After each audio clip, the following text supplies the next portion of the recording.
During the Depression, an apprentice relief worker began to annoy authorities by his consistent agitation for on-the-job gains. They moved him away from other workers, hoping to silence him. Then they sacked him. Despite near-starvation levels, hundreds of workers downed tools, demanding that the sacked man be reinstated. That man was Jerry Dawson. Above all, I think the hero of the Building Workers Union is Jerry Dawson. Not long after completing his apprenticeship, Jerry was elected job representative at the Public Works Department, Ipswich Road Workshop. It was the beginning of a lifelong fight for better pay and conditions for his fellow workers. He was a very aggressive person. He would always go for that little further step. He, was quite dedicated. Anything that happened, even if it was an improvement, he was never quite satisfied with it.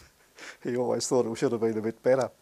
In 1938, the Building Workers Journal, a publication Jerry would go on to edit for over 21 years, called for amalgamation of unionism in the building industry. Jerry seized upon this idea and campaigned relentlessly for the creation of a single building union with greater power, strength and organisation. In 1940, Jerry joined the Communist Party and drew inspiration from their militant philosophy of social and economic change. Well, the philosophy was to each according to his needs and from each according to their ability. I think their communist ideology in terms of a better world was a big factor, and it was a bond that they shared with other people in the trade union movement.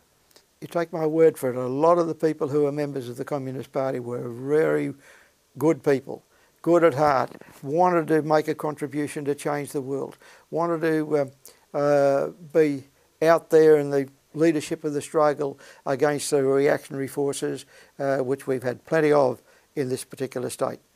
In 1942, the Building Workers Industrial Union was formed. Jerry was appointed State Secretary, a position he held for 27 years and later became its federal president.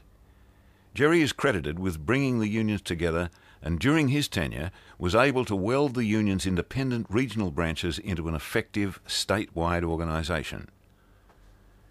He had a vision that the union needed to be structured differently, so did most other people with any common sense about the need for a more powerful organisation to meet the struggles ahead. And although he was only the Brisbane sub-branch secretary, he fought for the amalgamation of all of the sub-branches. And that was a real struggle that took place. During the late 1940s and early 1950s, anti-communist ideology was increasing, and a secretive movement, which was to become known as the Groupers, was organised to fight communism within the trade unions. Many people, but notably members of the Roman Catholic Church, felt that our democratic structure in Australia was under threat from a Communist Party takeover. And these were the people who became active in their unions and in the Labor Party to prevent that happening. And Jerry Dawson was a well-known communist, of course, and anyone can't realise today what the anti-communist movement was in those days. Any strike that took place, irrespective of whether it was for a good cause or not, whether it was a safety issue or some demonstrably offensive attitude by employers, was always seen as being a Communist Party plot or a Communist Party threat. I was classed as one of the Reds under the beds. And I used to tell people, some of these groupers, I used to say, well, you want to be careful. I said, I'll be under your bed. They used to describe people in that way.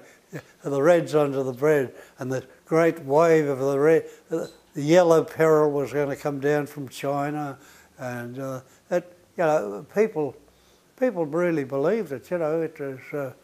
And it was very difficult for our family in another way, and that's my wife is a practicing Catholic, and I'm nothing.